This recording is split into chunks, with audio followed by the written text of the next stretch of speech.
Welcome to the Midwest Blitz. It's college football comfort food for the Midwest soul. Now, here are your hosts, Coach Drew and Big Nick.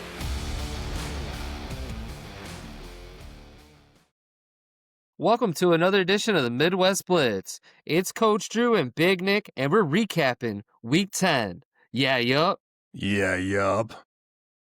Before we get into the meat and potatoes of the show, which is the Big Ten, Notre Dame, and MACtion, and MACtion Tuesday and Wednesday night starts this week. For you degenerate gamblers out there, this is a big week for you with MACtion. We also have college football playoffs on Tuesday. But before we get into all that, we're going to jump into the AP poll. This is the last time we have to talk about that this week, Coach Drew, because nobody gives a shit about the AP after the college football playoff poll comes out on Tuesday. Yeah, this is the last time we go to the horse track named the AP. We're going to be covering it real quick, get through it. Here's where we start at. Ohio State's number 1, nothing's changed there. Indiana's number 2, nothing's changed. Oregon's number 6, nothing's changed. So our 3 horses that have been in those slots haven't changed. Now we do have an update. Notre Dame did move 2 slots up. They're in 10. How does that play in the college football playoffs? Well, I'll tell you, the AP doesn't mean anything. As we heard earlier this week, we heard that about 27% are represented by SEC or something. But let me get back to the horse track. USC's number 20 after an upset, which we'll get into later, and also Michigan 21. They also stayed their polls. So, Nick? To touch on the AP poll real quick, Coach Drew was referencing an article that him and I had seen earlier sent to us by a friend that basically of the AP voters, 27 out of the X number of voters were affiliated with SEC schools in one way or another, whether they were beat writers or alumni. And so when we talk about SEC bias on this show on the Midwest Blitz, as we have been doing for several weeks, that's what we're referencing. There's not 9 teams ranked in the Southeastern Conference as a coincidence. It's because there are more people that have AP votes affiliated with the Southeastern Conference. And so that's why Iowa hasn't gotten a sniff of being ranked, even though their 2 losses have been quality losses. And we could go on about other Big Ten teams that should get more consideration. But that's what Drew's talking about when he says that the number of AP voters affiliated with SEC schools. So we're going to touch on some college football playoff eliminator games that we highlighted last week here on the Midwest Blitz. We're going to run through them real quick before we get to the Big Ten, Notre Dame, and MACtion. So Tulane had a devastating loss at Texas San Antonio, which is an American Conference game. So the American Conference is where us and most college football pundits expect the group of 5 playoff team to come from in the college football playoffs. So this is something to track along with a couple other conferences we'll talk about here in a minute. Tulane lost UTSA 26-48. Tulane drops to 6-2 overall. 2 losses equals bad, right, Coach Drew? And they're 3-1 in the American Conference. Navy was undefeated also in the American Conference. They're now 7-1 overall and 5-1 in the conference. They lost to North Texas, who may be the team that ultimately comes out of the American. Out of the Mountain West, don't forget San Diego State. The Aztecs are 7-1, 4-0 in the Mountain West. That's the same conference Boise State is in, but San Diego State is the lead pony in that race, Coach Drew. They beat Wyoming easily over the weekend. In the Big Ten, our Big Ten highlight game of the week was USC at Nebraska. USC got the win there 21-17. That was actually a really good, interesting game until Nebraska's quarterback got hurt, but we'll talk about that later. Nebraska has 3 losses now, which effectively eliminates them from college football playoff contention, but USC is 6-2 overall and 4-1 in conference, so they're still in play for a conference championship game appearance. Good to notice the difference between overall record and conference championship game, because some teams will have 2 or 3 losses but still be eligible to make their conference championship game, which will have huge impact on the college football playoffs as we come down the home stretch. In the SEC, we had Georgia at Florida, which is not a game that Coach Drew and I highlighted, but the world's largest cocktail party did come down to the wire. Georgia ended up taking out Florida, who has an interim head coach. They brought some of that interim head coach energy vibe, Coach Drew, with some different play calling strategy that Georgia hadn't been able to scout, but Georgia pulled it out in the end. So the big one in the SEC that we did highlight is that Vanderbilt lost at Texas 31-34. And honestly, Texas did some Texas things in this game, Coach Drew. Texas was whipping Vandy's ass most of the game. Then Texas got a little conservative at the end, and Vandy got aggressive and made some plays at the end and made it a field goal game. Nonetheless, Vanderbilt drops to 7-2 overall and 3-2 in SEC play, while Texas remains 7-2 with one of their losses at Ohio State in the opener, which is one of the most quality losses, if not the best loss in all of America at this moment. Texas is 4-1 in Southeastern Conference play. And then the other one that was a big-time eliminator was Oklahoma at Tennessee. The Vols drop it at home to Oklahoma. They go to 6-3 overall. 3 of those losses, all 3 of them being in conference, and Oklahoma is still at 7-2, 3-2 in the conference, even with their quarterback being injured and not playing to his pre-injury status in that ball game. But Sooners come out on top. In the ACC, a big one was Louisville at Virginia Tech. Louisville came out on top 28-16. Virginia traveled to the West Coast to Cal and won 31-21. And then another upset, Coach Drew. Miami was at Southern Methodist in Dallas, Texas. They call themselves the college football team of Dallas, Texas, Coach Drew. I don't know if you're aware of that, but they're pretty proud of that moniker. They're kind of self-glossing there, but they had a big win over the weekend.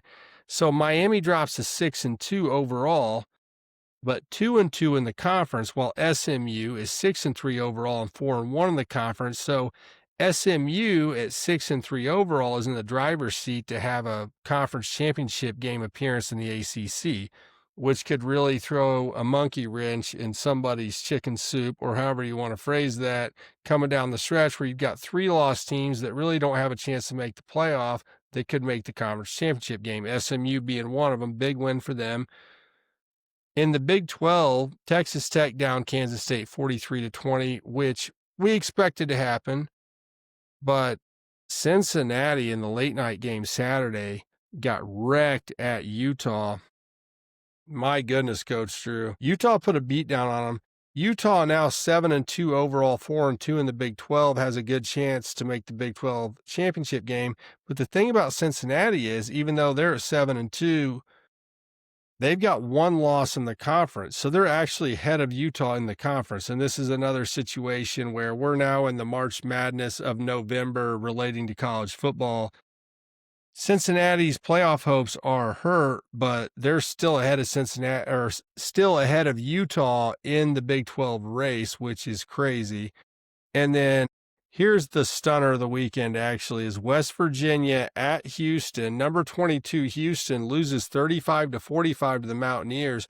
The Mountaineers had 0 wins in Big 12 conference play coming into this one, and Houston drops it at home. So now Houston's 7-2, 4-2 in Big 12 play. And so what kind of calculus and mathematical hoops do we have to jump through to figure this out? Well, we're going to work on that this week, but those were our CFP Eliminator games of the weekend to keep an eye on. Coach Drew?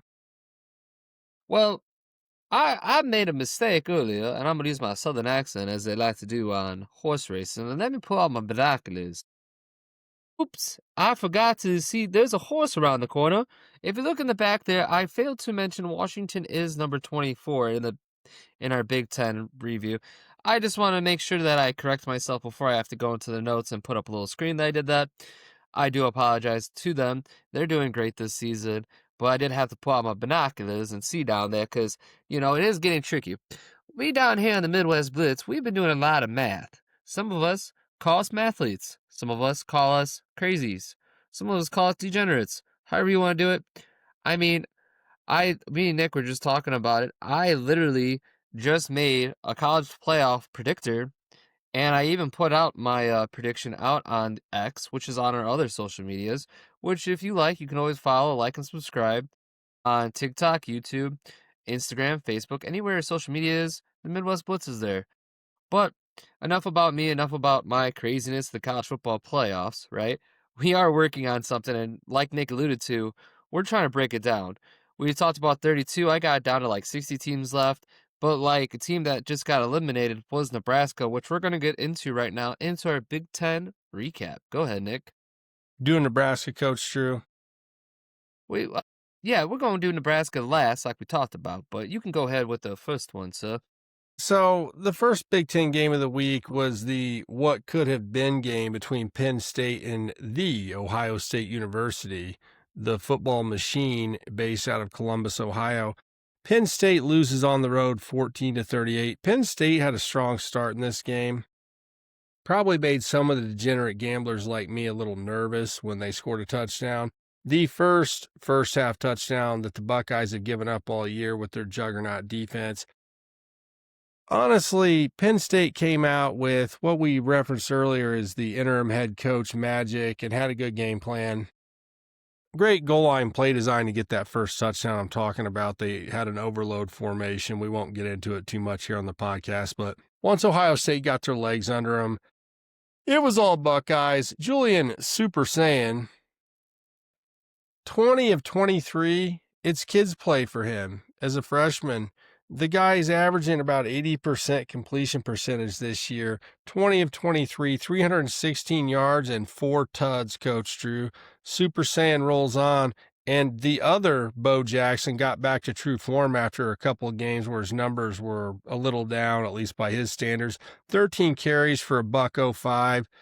And the best wide receiver duo in all the land, all due respect to my Indiana Hoosiers, and the USC Trojans maybe had a claim to that before this weekend, but Nebraska's secondary shut them down, not to get too far off track. The best wide receiver duo in the land, maybe the best player in college football, Jeremiah Smith, and the most underrated player in college football, Carnell Tate. Jay Smith, 6 for 123 and 2 touchdowns. Carnell Tate, 5 for 124 and a tud. Arvell Reese, big game Arvell Reese, so I'm going to start calling him. 13 total tackles. Arvell Reese is a dog. He's been the overlooked man on this defense that is headlined by Sonny Styles and Caleb Downs. Boy, between Styles and Downs, 12 tackles and interception by Downs, just another day at the ballpark. Buckeyes roll over Penn State. Covered that spread for me, made me a few bucks, unlike the Minnesota Golden Gophers, which we will talk about later. Yeah, the Buckeye football machine rolls forward towards the season-ending showdown with Michigan here in a couple weeks, which I'm really looking forward to. You know the Wolverines are waiting for you, Buckeye fans, and if you tell me you're not nervous, I know you're lying. No rooting interest here, but, I mean, the tension for that end of season, it's not just another game, Drew. It's the game. Couldn't be any higher right now. We move now to College Park, Maryland, where the Indiana Hoosiers ranked what? Coach Drew, what are my Hoosiers ranked?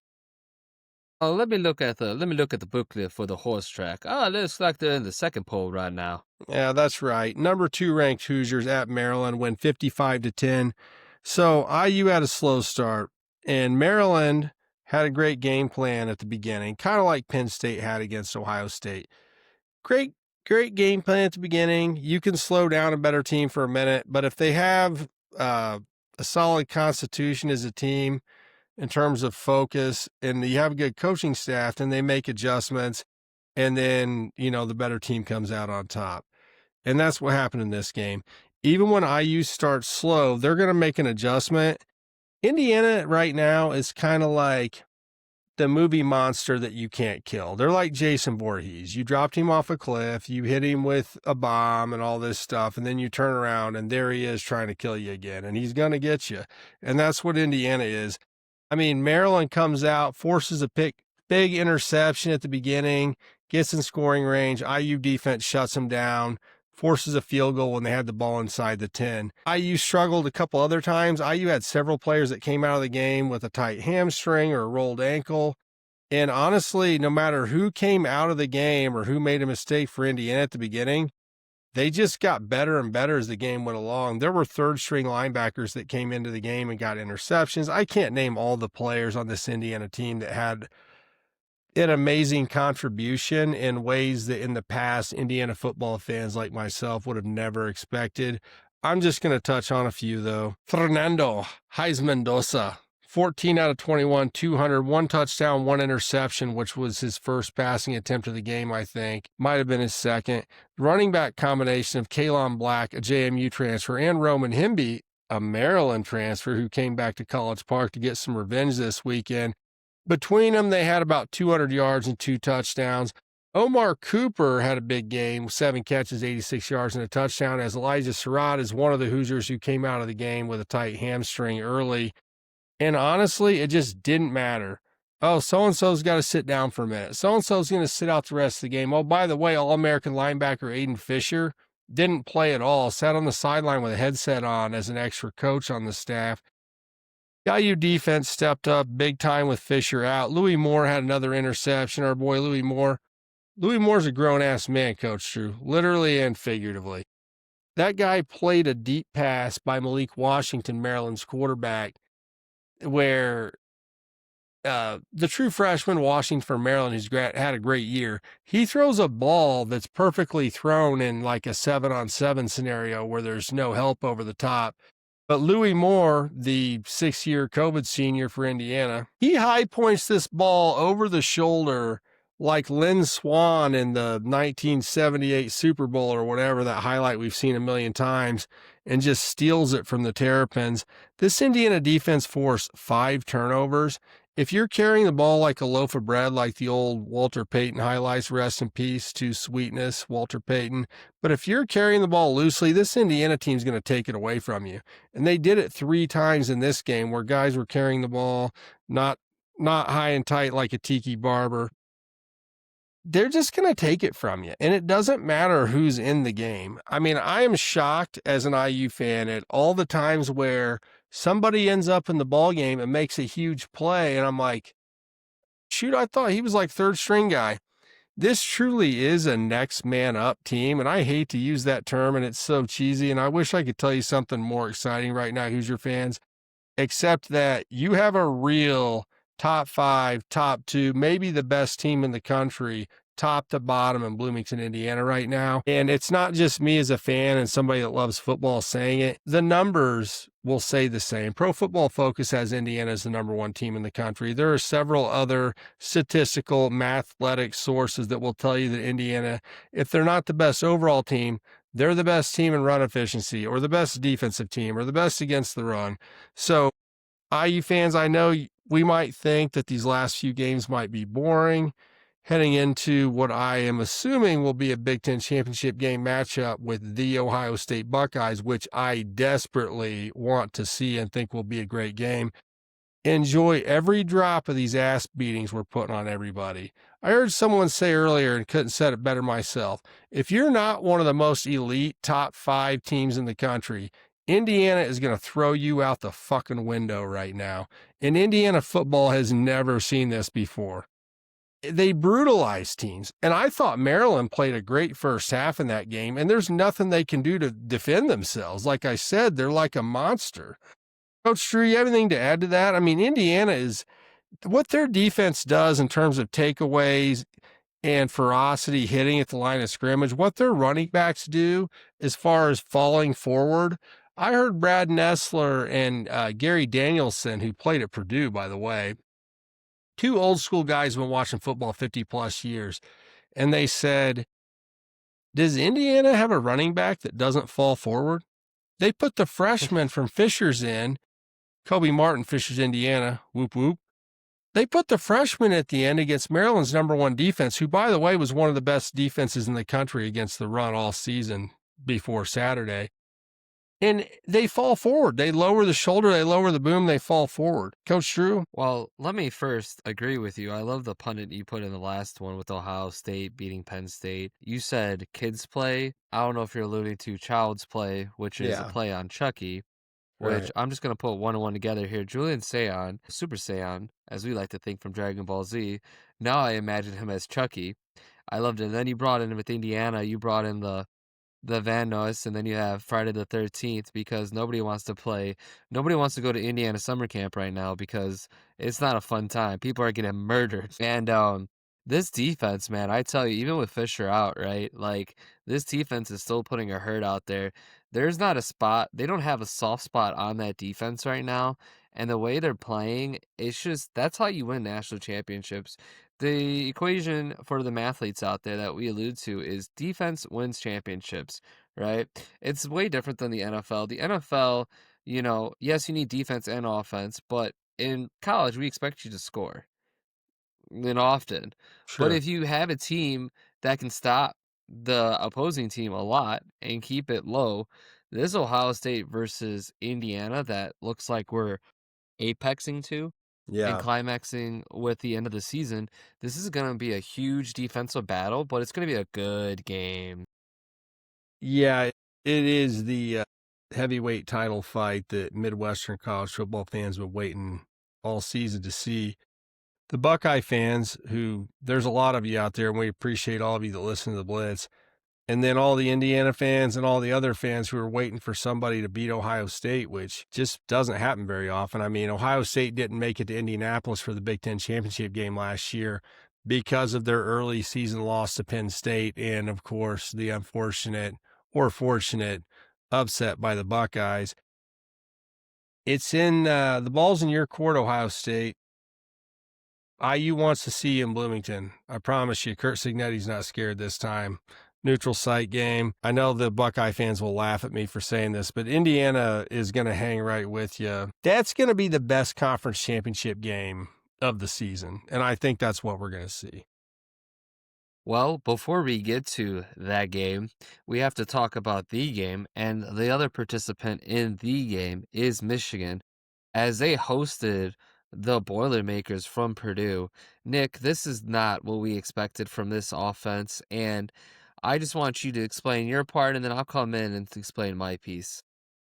So Purdue loses at the Big House 16-21, and I want to give credit to Purdue again. Purdue has kind of recovered from a really lackluster performance against Rutgers and Northwestern recently, where I thought that all the momentum that Barry Odom had started with his rebuild at Purdue was like kind of lost because Purdue looked lost. They had lost their way. They weren't producing on offense the same way. Their defense had maybe gotten worse as the season had went along in conference play. But Barry Odom and his staff deserve credit for a good game plan and a great physical effort by the Boilermakers. The two quarterback system that they've been using with Malachi and Ryan Brown, very effective. But Michigan being more talented and being at home, and the run game overall for Michigan ended up wearing Purdue's defense down in the second half. And as we've talked about on Midwest Blitz a number of times, what do they do in the Big Ten, Coach Drew? We play defense and we run the football. Well, it meant to running the football is like trying to crack a giant rock with a sledgehammer. It's not going to break in half the first time you hit it. But Michigan has that commitment to the run.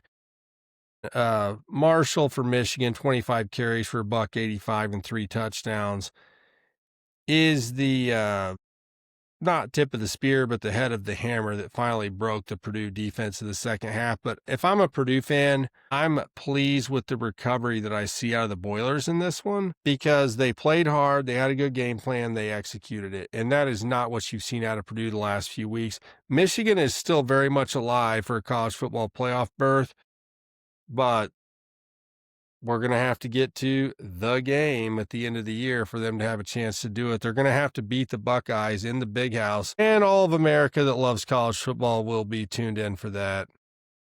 It'll be a noon. Yeah. It'll be at Fox. It'll be big noon kickoff on Fox, and I think that's where we're headed, Coach Drew. Yeah, absolutely. I mean, the under hit on that game, I mean, some people might have had the over. Michigan, I had the man, under. you had the under? All right, good. Yeah, I had the under.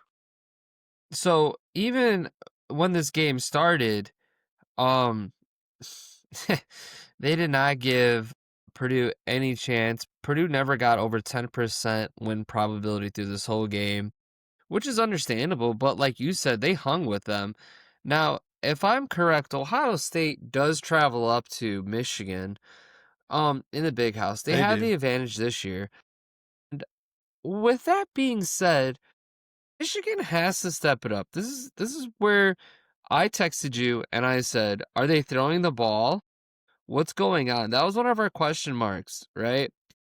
They were moving the ball. They had 186 yards on the ground, but I figured they would open it up a little bit more. Again, we're talking about style points. Listen, my vote doesn't matter. My opinion doesn't matter. But when you go back and you're trying to look at all the 7-2 resumes and you only put up that amount of points against Purdue at home, right? Whether or not you say, well, it's a conference game, Purdue, an 0-6 in conference play, Purdue. Like, if I'm the Ohio State, I'm laughing. Now, you can label this as a trap game, sure, right? But you got to get your head out of your ass, Michigan, right? Or you got another thing coming. You've beat Ohio State multiple times and over the past couple years, but I'm telling you, that might end this year if you keep playing like this. You're playing with fire, okay? Go ahead, Nick. Well, I have a reply to that comes from a friend of the program, Michigan Mitch, our football historian and Big Blue insider, who was talking to me about some injuries that Michigan has had in the front seven on defense and on the offensive line, and also that Bryce Underwood has definitely plateaued in his development as a quarterback. I don't think that we blame Bryce Underwood in particular for this, but just my opinion was an underperformance by Michigan, especially against a Purdue defense, which has been lackluster to say the least throughout the year. But Michigan Mitch thinks that with the bye week that they have next week, that they're going to get some guys back healthy, and that he thinks that their strategy is to kind of try to coast and not show too much here these last few weeks, and win out against, I believe they have Maryland and Northwestern. I can't remember the other one, but to try and get into the Ohio State game with all their horses healthy and ready to run and not really show anything else in the offense. So I thought that was an interesting take.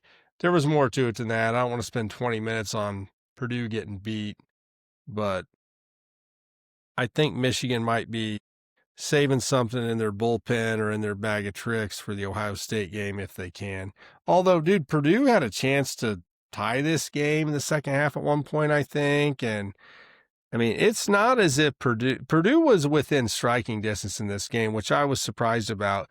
But I was also watching 4 other college football games at the exact same time. So did our best to give you guys the best recap we can.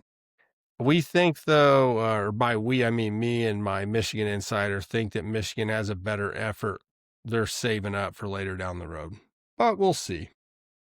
Yeah, and I will say this. Again, when you look at a trap game, I would say there will be more on the line when they play Ohio State. They're going to play the best brand of football, but man, this was just disappointing for me just looking at them because I have high hopes for them. I have them competing with Ohio State, and I don't want to get cake in my face. One of the things, too, that the first thing I questioned my Michigan guy about was, how do you feel about Michigan's defensive line play right now? And he said, well, last year they had the 2 best inside defensive linemen that they've had in the history of the program. How often does one team have 2 first-round draft picks at defensive tackle? And he said, there might have been one, but I can't name it off the top of my head. And Coach Drew, I can't either. So this defense is not loaded the same way last year's defense was. That's absolutely for certain. But they had a couple veterans out at linebackers. If they get people healthy and they give Ohio State hell and stop Ohio State from running the ball, that's the formula for what happened last year. The reason why I don't think Michigan's going to beat Ohio State again is because of the thing we just talked about. The 2 defensive tackles that Michigan had last year gave Indiana hell in Indiana's 10th game. That Michigan's offense was terrible, but their defense was so stifling, and it started in the middle of that defensive front. And Michigan doesn't have those same type of guys, but you're never going to have 2 guys like that 2 years in a row. So that's a lot to consider as we look forward to the game. Yeah, hopefully Michigan can bring a New Orleans ventriloquist or a New Orleans witch to undo the voodoo of Child's Play. Well, we're going to head over to Champaign, Illinois, where another bowl-eligible team's coming out of the Big Ten, the Fighting Illini, with Luke Altmyer tossing not one, not two, not three, but 4 touchdown passes. So the Illinois pass record is 35-13. They became bowl eligible again. They might not be going to the playoffs, but hell, bowl eligibility, we'll be covering them in the deep dives later, baby. Yeah, I was happy to see Illinois come out with a good performance. I knew they were capable of beating up on this Rutgers team like they did, 35-13. It's a good performance coming off a disappointing loss, and, their goal of making the college football playoffs is pretty much done unless some crazy shit happens. But, dude, Altmyer didn't just have the 4 touchdowns in 19 out of 31 passing. He ran for 88 yards and led the team in rushing. In my mind, Luke Altmyer is an absolute Illinois legend, if not for team success, but just individual performance and how fun it is to watch the kid play.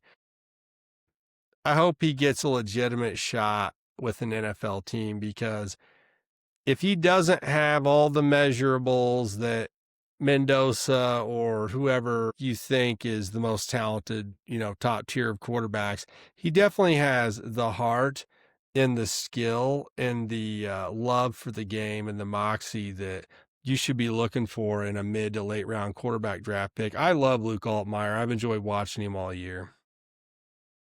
Yeah, he's been a dog. I mean, this Illinois team, we had high hopes for them, but now they're kind of what is that, rowing their boats? Is that the next game we're looking at? Somebody's rowing their boats. Somebody rowed their boat hard enough to go into overtime and win by 3 when I bet them to win by 3.5. So thank you very much, PJ Fleck. You pissed in my Cheerios again. Here's interesting points about this game, Coach Drew, that went into overtime. At Minnesota, no less. Aiden Childs was benched coming into this game. So do we think maybe he's decided to enter the transfer portal, or did he actually get benched? There's no way of knowing that. That's a question I want you to get to here in a second, but I do want to give credit to PJ Fleck and the Gophers, who, again, after a disappointing loss and a disappointing season, did show up and win a damn ball game, and that's something that teams don't get credit for enough in college football. They definitely don't get credit for it in the South, and that's why you see some of these Southern teams in the SEC and the ACC, when they have a disappointing start to the season, they just crash and burn because they show up after they're not CFP eligible and they just stop playing. And Fleck's Gophers don't do that. They never do it, and that's kind of why I like PJ Fleck. He does something where even if his team is not exactly where they want to be, they will give you consistent effort at the end of the year and in bowl games.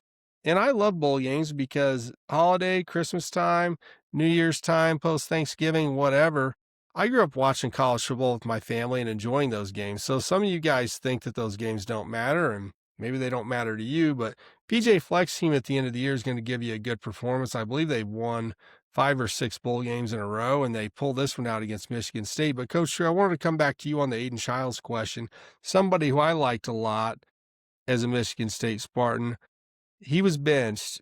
Do we think maybe he's in the transfer portal, or just give me your thoughts about my theory that he might be in the portal? Yeah, so one of the things that was mentioned as far as like what I've been reading from On3, just in case we were making sure we had it, was that the coach for Michigan, Smith, he's on the hot seat. So basically what he's trying to do is, if he can make a quarterback change and show that he can change some things, right, will this favor him and put him in a better position than without Aiden Childs? Aiden Childs is your captain, you pull him, and that's the idea there. That's kind of crazy. So I don't think Aiden Childs has hit the transfer portal, but I'll tell you this, that actually might be what will happen, because if I'm Aiden Childs, I'm the captain, you're benching me because you are going to get fired. Not because of my performance. Yeah. But because of our performance. So you're switching out me. And this guy from the burbs, he's from Illinois. I remember researching him. He's not a bad quarterback. It's just interesting that they're moving up his timeline because of said Michigan State coach on the hot seat. That's what I found. Yeah, that's tough because I'm not sure running Aiden Childs off is going to be a popular move with the Michigan State fan base right now. Let us know if I'm Must wrong not about have that that. much NIL money. We haven't heard from Michigan State fans that much this year like we have from a lot of other Big Ten fan bases, but yeah, I don't know. I think that really they've had a defense problem this year more than they've had an offense problem, but who knows what happens in practice. I don't know. I did not expect to hear Aiden Childs bench this week, so I thought that was the main headline out of that game, other than that Minnesota didn't cover 3.5, which really didn't make me very happy, Coach Drew. If Aiden Childs plays, do they win? I don't know. I think the numbers for the other kid were good, but I mean, I'm not real hyper focused on that right now. I was really more focused on what Michigan State might be able to do coming into next year with Childs and Nick Marsh back. But row the boat, cost me some money. Thanks, Gophers. Yep.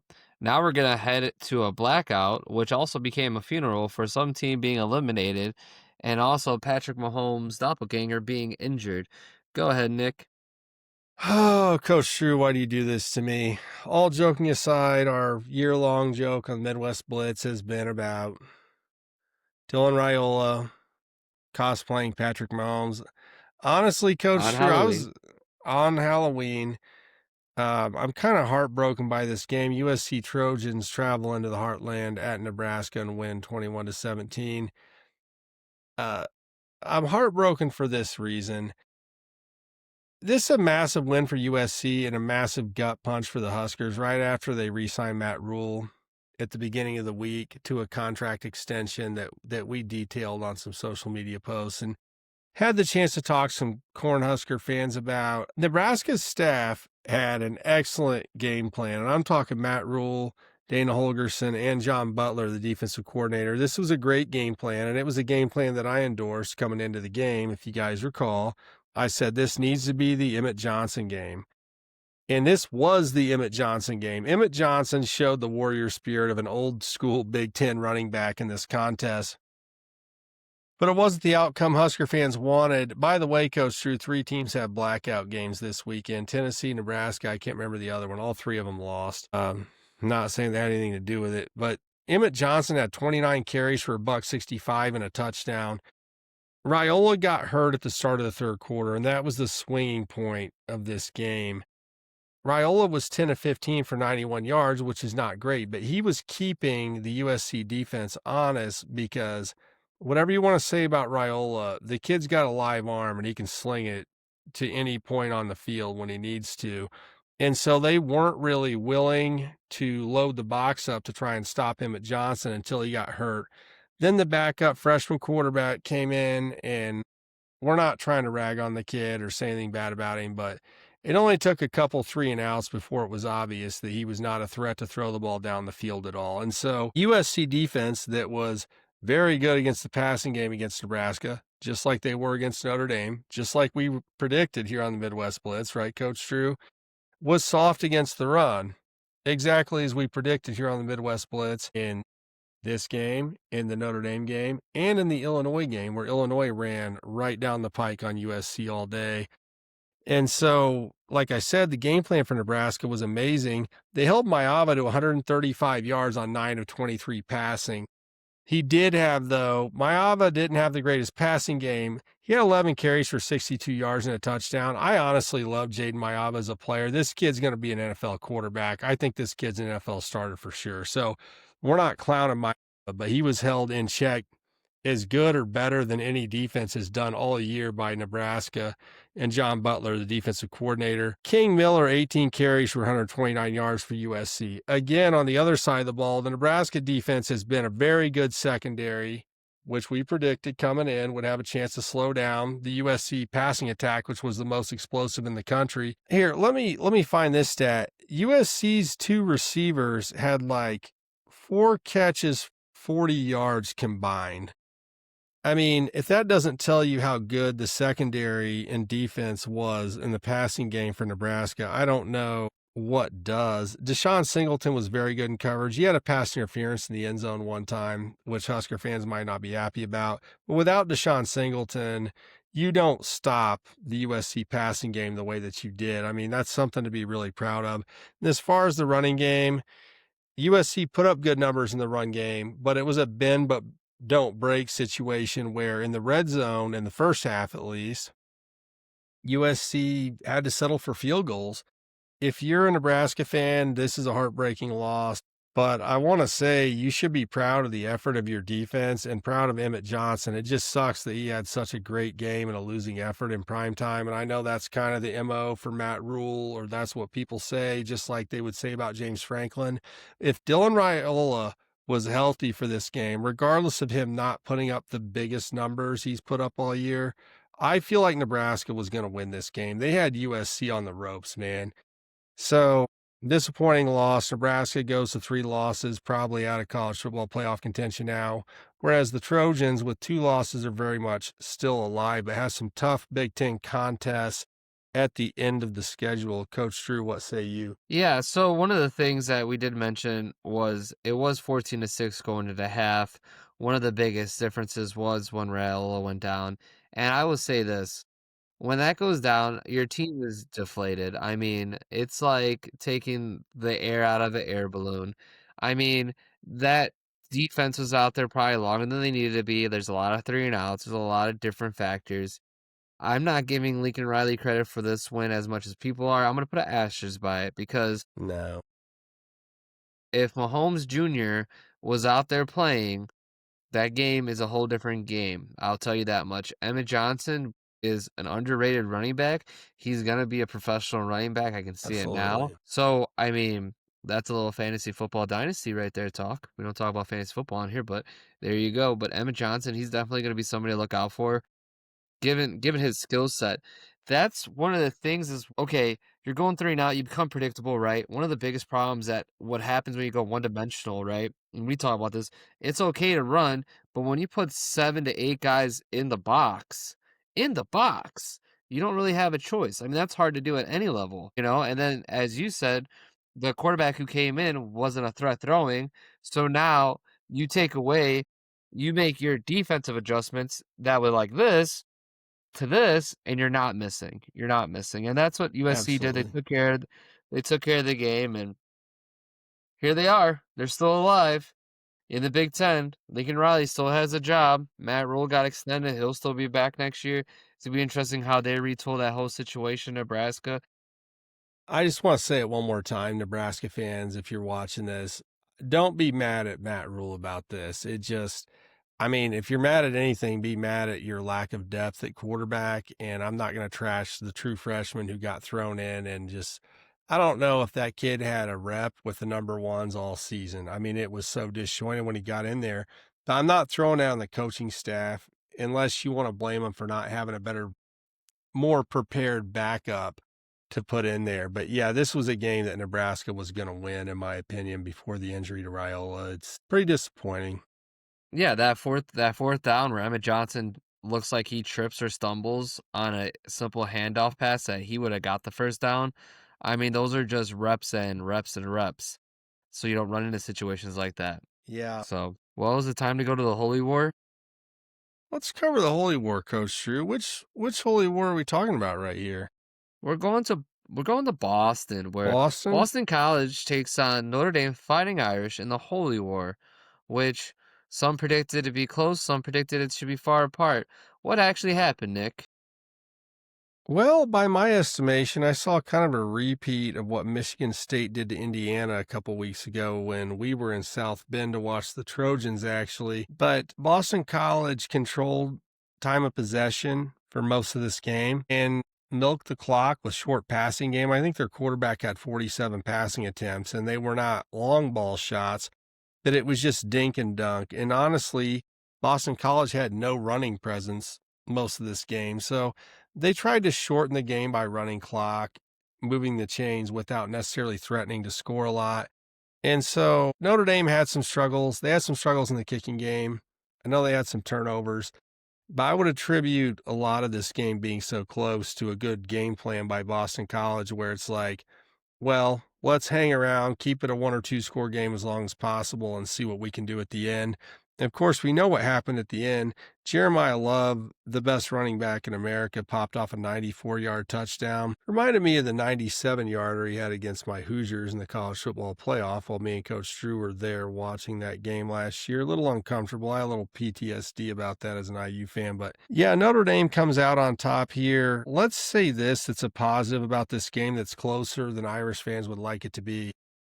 I'm not really bitching about Notre Dame's defense after this game, which is what I have been bitching about most of the year. I've not been happy with some of the things that have happened under the new defensive coordinator, but the defense took care of business here. It was just a matter of getting your feet under you on offense and putting some drives together, or just handing the ball to a space alien at running back who runs 90-yard touchdowns.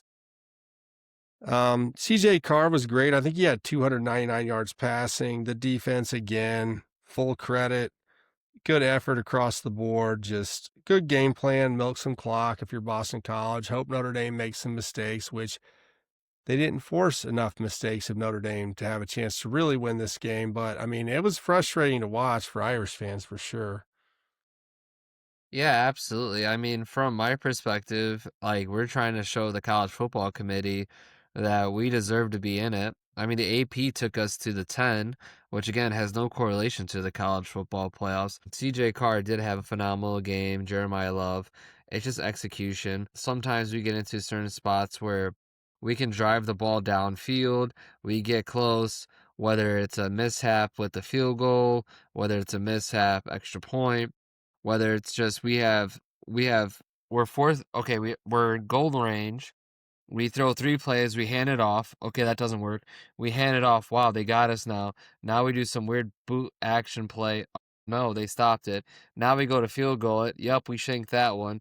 So you just got like 5 or 6 yards from it. It's almost like we need to take a couple penalties, and I say this loosely as a joke, so don't take this as verbatim. Sure. But it's like we need to take some offsides or something to go 25, 30 yards back so we can score. I mean, we're allergic when we get into that area. Like it's not good. We need to do better and clean that up if we want to compete in the college football playoffs. Notre Dame struggled on third down in this game and was outperformed by Boston College. And I think part of that is Boston College had a move the sticks philosophy where they were just trying to get something on first down. I think Notre Dame, especially early in the game, was throwing on first down and maybe moving the chains on first down. But then if you throw on first down, this is the old Bill Parcells philosophy that Coach Belichick carried to New England years later, is that we don't want to get a 0 on first down. We'd rather run the ball for 3 yards on first down and have 2nd and 7 than 2nd and 10, because now you're becoming more and more predictable as you're not in phase with down and distance on 2nd down and 3rd down. And I think that kind of held Notre Dame back offensively in this game. Maybe this is a game where, I don't know. I think now there's a history of, I love Marcus Freeman. I am not trashing Marcus Freeman, but we now have a history of Notre Dame teams underperforming against teams that they have the potential to beat by a million, getting upset by Northern Illinois, Marshall, struggling a little bit in this game. I feel like they don't come out with the same game plan every week. That Ryan Day, one of the best coaches in the country, I could name a couple others, they show up with the same intention of moving the chains and threatening you at all levels of the field on every play, at the line of scrimmage, in the flat, deep third, middle crossing routes. And I feel like sometimes Notre Dame just comes out and thinks, well, it's Boston College. Yeah, we'll just throw it a little bit. We'll just I don't think that they have the same surgical level of precision that a Kurt Signetti has, or a Ryan Day, or a Nick Saban back in the day. Nick Saban comes out against the Citadel. He's going to pound you up the middle with whatever NFL running back he has on first down. You know, Notre Dame has a couple of those guys in their roster right now, Coach Drew. And then he gets in a favorable 2nd down situation, short yardage, where now you have an option to throw it. So I feel like maybe Notre Dame sometimes treats these games against lesser opponents as kind of a practice game. Now, last year they made it to the college football final, had a great run at the end of the year, but I think that some of their struggles in the regular season are self-inflicted because they don't come out and try to rip your throat out like some teams do. What do you think about that? Yeah. Yeah, absolutely. And I wanna allude to that too as well. Before Notre Dame made it to the national championship last year, when they lost to NIU, and I believe it was week 2 or week 3, it was their home opener, if I do recall, too, as well. One of the things that came from that was that everybody then said the same thing you said. Is Marcus Freeman the coach for Notre Dame? Now, Marcus Freeman's a dog, okay? Let's get that straight. Okay, he proved to us. I watched that whole segment where he goes on NBC, I think it was like Peacock, and he talks about the whole Notre Dame synopsis, their operations. He gets those players right. But again, it just seems awkward. It seems weird. They get into these games against teams that they should blow up by 1,000,000, right? Like, we played Army last year and we blew them out, and they were undefeated up to that point, if I recall, or something like that, or They they're were. really good. Okay, but here's the thing. Army was undefeated, right? Even though in a traditional format, Army wouldn't have that good of a team that, like Boston College, is underperforming. We decide to play to their level. Isn't that right, Nick? And playing to the level doesn't get you There's anywhere. definitely a point to be made there, and I'm glad you brought up the Army game last year. By the way, Army had an awful game plan last year, because I know every college football fan that doesn't know ball 100%, or Notre Dame fans just think Navy, Army, triple option offense, and they think it's all the same. Army's game plan against Notre Dame last year was about as shitty as it could have been. I have family that attended Army, so I followed their team closely. There was not a lot of true option plays. It was a lot of pure QB run. It was like Army's coach wanted to test their manhood against a bigger, stronger opponent, which, like I said, I hated the game plan. I don't want to rip on Army's coach too much. They had a great year last year. Navy's having a great year this year. And as you said, Coach Drew, Army was undefeated when they came into South Bend last year. You know who's coming in next week, Coach Drew? That would be Navy. And Navy, coming off a loss to North Texas, that might be another potential letdown game for the Irish. And I will tell you this, Irish fans, and some of you are going to cuss me in the comments section. I know how triple option needs to be defended. Last year, Navy turned the ball over 6 times, at least 3 of which were completely unforced. If Navy takes care of the ball, their offense is dangerous. And you're thinking North Texas beat them last Saturday. Well, here's the thing that North Texas has going for them that Notre Dame doesn't, and it isn't better athletes. That is a conference opponent that North Texas takes very seriously preparing for the option. If you watch the way that Notre Dame was prepared for the option last year against Navy, it was a horseshit game plan, in my opinion, but it worked because Navy turned the ball over 6 times. If Navy does not turn the ball over, they're going to give Notre Dame problems defensively. Now, on the other side of the ball, Navy's defense is not very good. It's not. So, I mean, I say all that to say that this could be another lackluster performance next week for the Irish if they don't come in ready to play. And I'm not sure that they have the defensive coordinator who's ready to prepare them to take on Blake Horvath in this Navy offense in a very tricky misdirection option game, along with the fact that Horvath is also a good passer. We're kind of getting into a next week preview, but since you brought up the Army game, I felt like I needed to touch on that. To see how Notre Dame operates defensively against Navy's offense next week. That's all right. I got you. That was a good synopsis for the Notre Dame segment. Well, now we got to get to the MAC review, and then we're gonna MAC preview. What? How does that happen? Well, on the Midwest Blitz, we've hit a scheduling climax or point where we're going, oh, well, look at that. So, one of the cool things about the MAC that we've described before is that the MAC plays on Tuesdays and Wednesdays, sometimes Thursdays and Fridays during the month of November. Well, we just talked about Halloween. We've now officially made it to November. So you have Tuesday and Wednesday MACtion, right? Before we get to that, what is it? Not preview. Or, yeah, we're getting to the preview. We're going to go to the review first. All right, so here we go. Buffalo against Bowling Green. That cat couldn't stop it. Our favored Buffalo wins 28-3, moving to 4-1, putting themselves in a good position to continue on in MACtion. Central Michigan loses to Western Michigan, which is what I had. Western Michigan improves to 4-1, while Central Michigan is 3-2 now. Also, they came down with some sanctions, I believe, too, which we're going to get later on. I haven't really read a lot about it, but we're going to get to it later.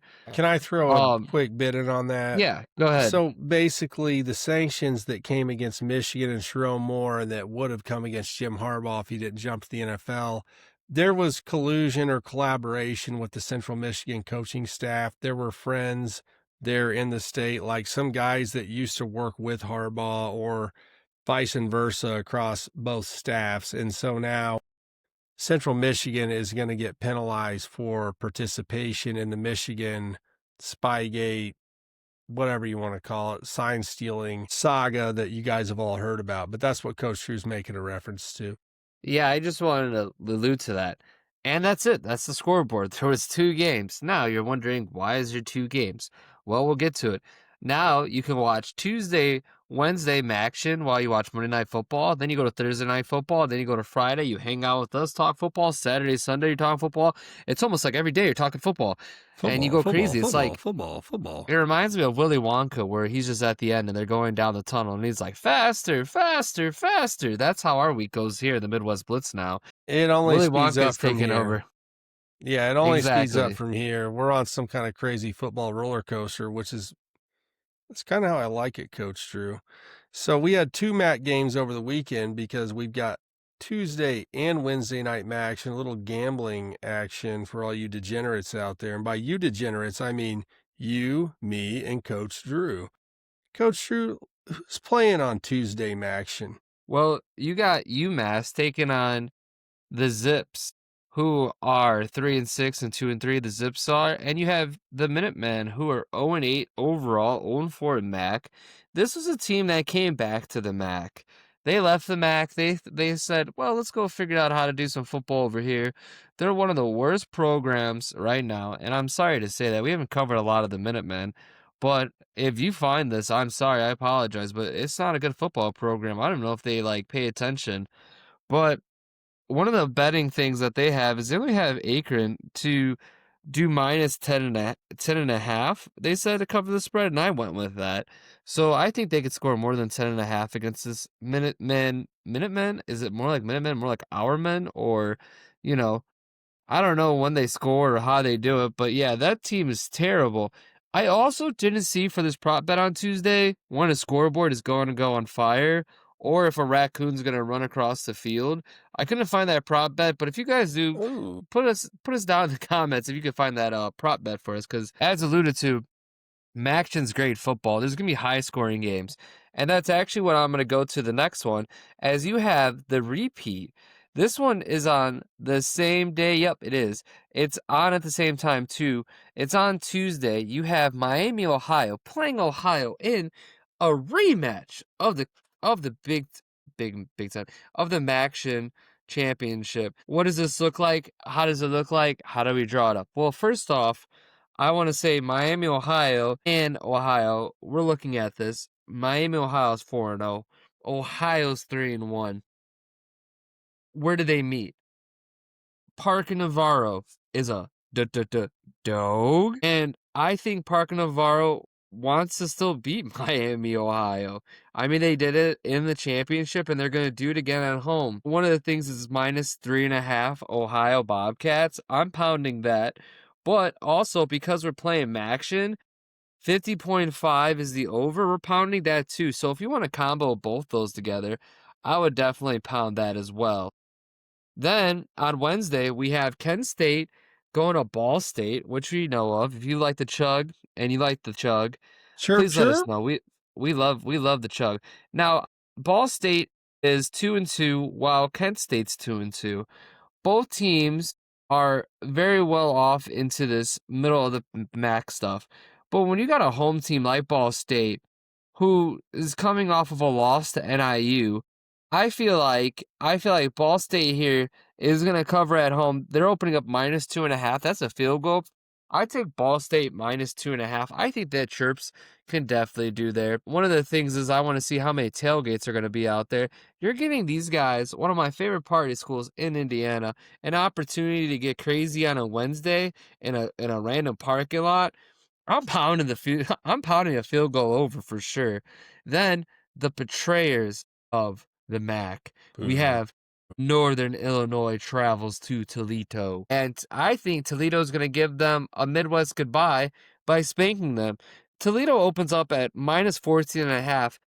This NIU team is not the same NIU team that beat Notre Dame last year. No. Honestly, that was one of my angles in the MAC preview this season. I was like, NIU? Let's talk NIU. Well, NIU is going to the Mountain West because they have to play on Central District time instead of Eastern. They're worried about going to Ohio and Michigan and all these other places in the MAC. But here's the thing. Toledo covers 14.5 at home. They're gonna air it out. They're gonna give a Midwest goodbye. They're gonna wave back to them and say, "Never come back to the MAC. See you later, NIU." Tucker Gleason and the Rockets. Toledo. What's the over-under on that, Coach Drew? You got an over-under. While you look that up, I definitely got Akron minus points against UMass. I think the Miami-Ohio Bobcats game, though, that's the best game on that Tuesday slate, the rematch of the conference championship game last year. Parker Navarro's been our boy all year. He definitely helped us cover some bets early against West Virginia, against Rutgers. I'm forgetting a couple off the top of my head. My degeneracy doesn't allow me to remember every single bet. I just see a winning pony like Parker Navarro, and I just throw money down. Yeah, that's going to be a good one. Do you get the over and under on that NIU Toledo game? I got it right now, 41.5. I'm showing on my paperwork. I go under.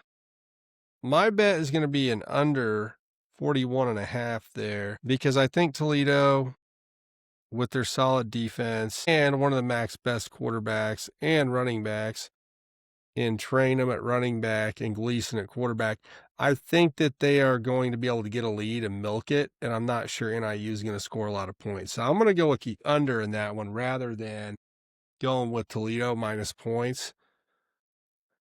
But I got under 41.5. Yeah, and I also want to say this too. Yes, I did take all the home teams to win, but that's Tuesday and Wednesday. There's actually one game on Saturday that's playing in the MAC. Ironic. I don't know how that's going to play into the following week or how many days off they get between games. Probably going into the bye. We got Bowling Green, and that tricky cat is going against Eastern Michigan, which Eastern Michigan is opening up as -2.5. I'm taking Bowling Green in the plus. This is the only away team I'm taking. So, again, does home field advantage does matter? Absolutely, because guess what? When the scoreboard goes on fire in the MAC, the teams know that already was going to happen. This is theatrics, okay? When the possums go out and start dancing at halftime, don't ask questions. This is the Midwest, okay? We have all these creatures. It's MACtion, baby. I've been waiting for this MACtion since July, Coach Drew. I've been waiting for football every day since July, and we're there right now. We're there, buddy. We are in what we call the thick of it, which is also a good point of our show where we tell you that we're going to be live Tuesday to recap the college football playoff. We're also going to be live on Friday, just chit-chatting about football. You just come in there, chat with us, and then we also will come back probably Sunday again the following week to just recap some football, go over AP, and kind of give you guys a little taste of what's going on like we normally do. But those are our days going live. We'll update you guys on Twitter and everything. As far as that goes, I think we're at the part where we say it's time to get going on the Midwest. Goodbye. Goodbye, Coach Drew, except this is a Midwest goodbye, so it's going to take a few minutes. Feel free to hang around with us if you'd like. Yeah, I'm concerned about Navy's offense against Notre Dame's defense right now. I don't think people understand as lay football fans how much different defending an option team like Navy that has all the elements of misdirection that they have, in addition to a competent passing game. And that's what makes option teams easy to defend is when they can't throw it all, which we definitely see that occasionally with service academies where They run the option, they can't throw. Or like Army last year. Don't throw, don't use any misdirection. Against a bigger, stronger team like Notre Dame, Army was screwed last year. I think Navy, though, it could give them some problems and at least make this an entertaining game. Yeah, absolutely. I always find it like these games where you see Army, Navy, or even when Notre Dame even played Air Force a couple of times, you always go, "Oh, these are easy games to play," but they're not. No, not when you have a wizard at quarterback like Navy has right now. Horvath, the footwork and the ability that he has to make decisions on the fly is really, really hard to respond to. Like, okay, I saw Arkansas's quarterback, who is talented. Arkansas is struggling. We don't talk a lot of SEC on here, but you guys saw Notre Dame play Arkansas. Bobby Petrino took over after they fired their coach early in the year, and they incorporated a couple option plays the other day. And this kid's an athlete, but he's not used to running the option. Running the option really is like being a point guard. It's quick decision making, quick reads, and there's an element of skill and, in my opinion, magic to a good option quarterback that is just different. You don't have to be bigger, stronger, faster to be a great option quarterback. You obviously have to be a good athlete. That it's the decision making that I've seen out of Horvath for Navy that's going to be dangerous for Notre Dame, I think, next week. MACtion, Drew. I'm so excited about MACtion, even if nobody else is. Dude, the MACtion is the shit, in my opinion. Yeah, I might have to put on my Wreck-It Ralph Halloween costume again. I'm so excited. I just want to run through a brick wall. Did you dress up for Halloween? I dressed up as a football official and traveled a ways away to ref a football game. That was the only costume I got to wear. I thought that was interesting. The state playoff start. Yeah, the state playoff start for Indiana, and it's on Halloween. I was like, where's all my trick-or-treaters at? And then I was like, oh, okay. There were some costumes at the game. They weren't very good, but there were some costumes at the game. I didn't even get to see the end of the World Series. I listened to the end of it on the radio in my car as I was pulling into my driveway. But, I'm not mad about it. I got to watch the highlights, and, what a World Series that was. Not to get too far off topic. What a World Series it was. I mean, no, this is the Midwest goodbye. We're talking baseball, football. This is where we're check engine light. Why do we not put our fluids in? What do you mean you didn't put the blinker fluids in? Then you all slap the knee and laugh. Yeah. Hey, Coach Tree, you did a pretty good mathletic guesstimation of the first college football playoff rankings. Would you care to share that with the class, Coach Drew, Mr. Teacher Drew? Yeah, so what ended up happening was I do a lot of analytics, and I do a lot of gambling analytics, and I use a strength of schedule and point differential, which equates to basically what's the difference between what you average on scoring offensively minus what you give up defensively. And what I've came up with last year, and a lot of people mocked me for it, and I posted it somewhere to my friends group, I said Notre Dame 1, Indiana 2, Ohio State 3. And that was my picks to who would you want to bet on. And I try to get down to 4 or 5 teams where you could just put $50 on each year. I think about it like a roulette table or something of that nature. And, well, IU played Notre Dame. Notre Dame beat IU. That had to happen. One team had to win, so they couldn't make it to the national championship. But ironically enough, Notre Dame and Ohio State played, and those are my first and third ponies. There is some math behind it. And again, if you look at my college football playoffs, we're going to see how close I get. Because if I get at least 11 out of 12, I'm hoping 12 out of 12, but I get 11 out of 12, I'm talking my shit. Plus, I get them in order. You're going to hear it here first. Indiana's getting that number 1 slot. Remember, the AP poll does not matter. And as is pointed out, somebody was talking about Iowa. Iowa's actually the 20th ranked. They're not in there, but they got the votes. The AP is saturated with Mickey Mouse, Clubhouse, SEC, AP. Donald Duck goes in there, Mickey Mouse goes in there, and Goofy. I swear they all get a poll, and they all want the SECs because they all play an ABC.